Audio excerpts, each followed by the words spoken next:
ज्ञान प्राप्ति शिक्षा में आप सबका स्वागत है। और आज हम पढ़ेंगे, मैंने इसके पहले पढ़ा चैप्टर 1 पृथ्वी के अंदर ताक झांक। और कल मैंने पढ़ा था, आपको बताया पृथ्वी, ये चट्टान एवं खनिज, ये दूसरा चैप्टर था। और आज हमारा चैप्टर होगा अध्याय 3। अध्याय 3 आंतरिक बल, आंतरिक बल एवं उससे बनने वाली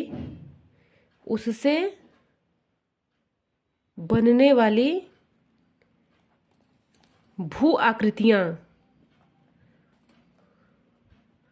उससे बनने वाली भू आकृतियां, ये हमारा चैप्टर का नाम है। और इसी को हमें पढ़ना है। और इसमें सबसे पहले हम पढ़ेंगे आज भूकंप के बारे में।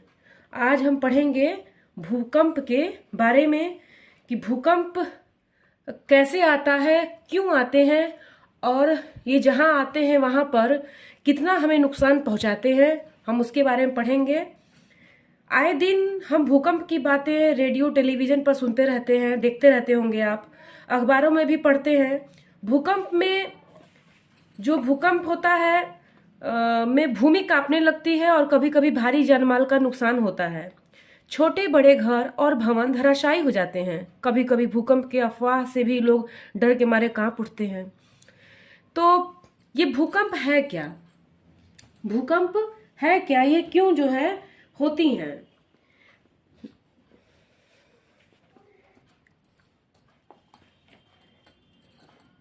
आज ये है भूकंप।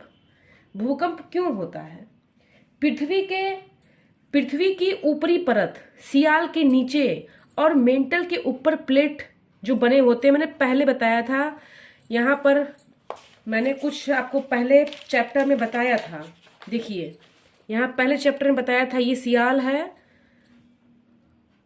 और जो ये दूसरा परत जो है हमारा मेंटल जिसे कहते हैं, इसी से ज्वालामुखी लावा निकलकर इस पहली परत के ऊपर आकर जम जाता है। तो आज हमको उसी के बारे में पढ़ना है। जो पृथ्वी की ऊपरी परत, सियाल के नीचे और मेंटल के ऊपर जो प्लेट बने होते हैं, ये प्लेट गतिमान अवस्था में रहते हैं। कभी कभी दो प्लेट आपस में टकरा जाते हैं, जिससे भारी कंपन होता है। जहां पर वे प्लेट टकराते हैं उसे भूकंप का उद्गम केंद्र कहते हैं। कंपन की तरंग ऊपर पृथ्वी तल तक पहुंचकर उसे हिलाने लगती है और इसी को हम भूकंप कहते हैं। देखिए, भूकंप की उत्पत्ति कैसे होती है। ये उद्गम केंद्र है। जहां भूकंप उत्पन्न होता है वह भूकंपी ऊर्जा का उद्गम केंद्र कहलाता है। जहां भूकंप उत्पन्न होता है वह भूकंपी ऊर्जा का उद्गम केंद्र कहलाता है। तो देखिए, ये हमारा चित्र है। यहाँ पर उद्गम केंद्र है, ये प्लेटें हैं, ये अधिकेंद्र है, और भूकंपी तरंगे सभी दिशाओं में बाहर की ओर निकलती हुई दिखाई दे रही हैं।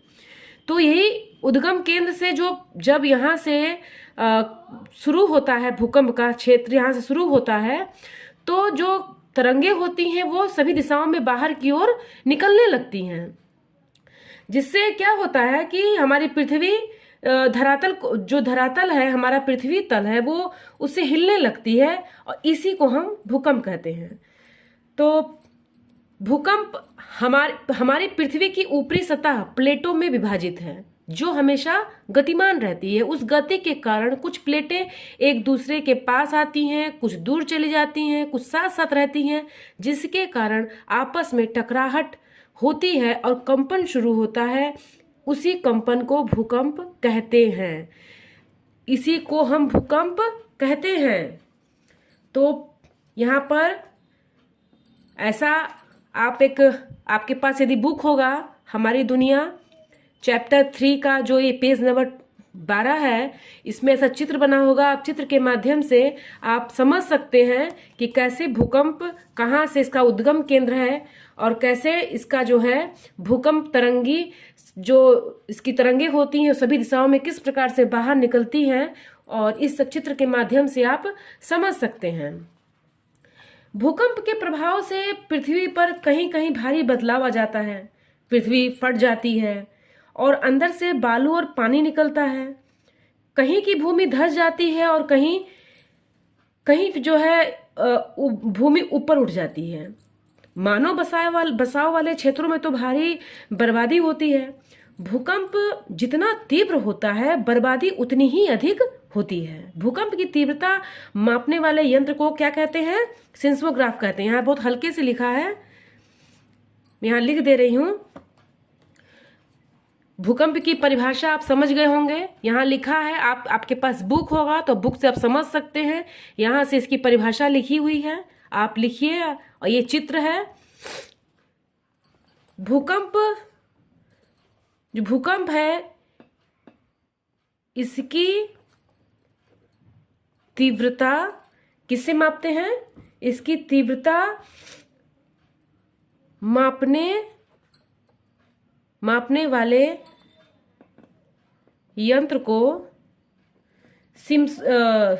सिस्मोग्राफ कहते हैं।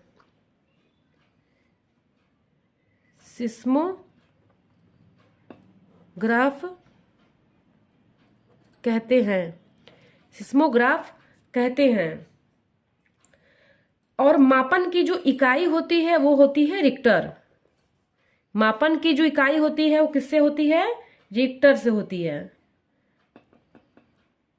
मापन की जो इकाई है उसको रिक्टर बोलते हैं।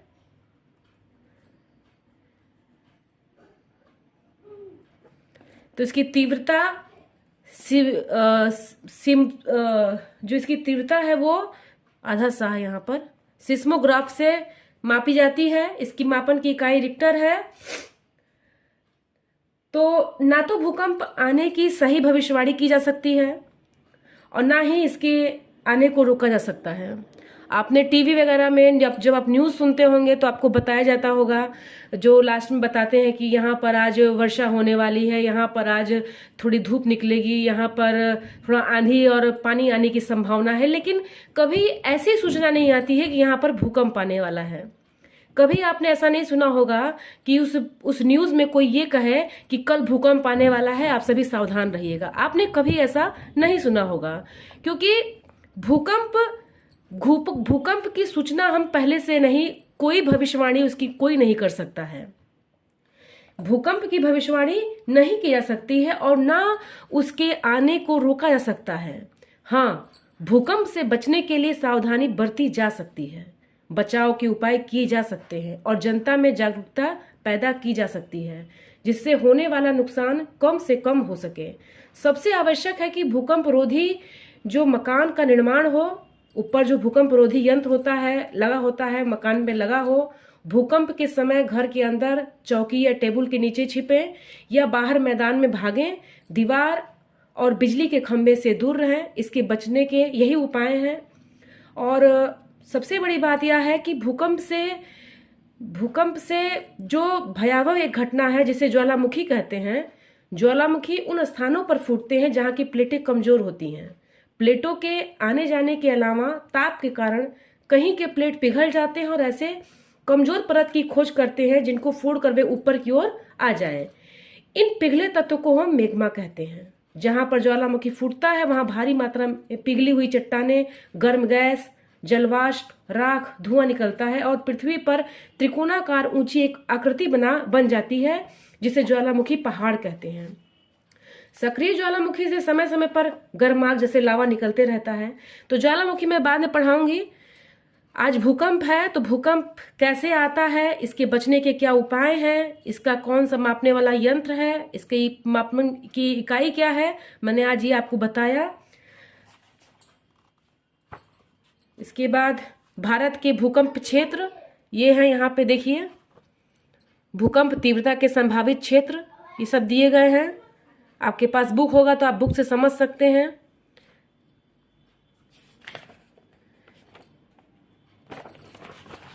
ज्वालामुखी के बारे में हम कल पढ़ेंगे।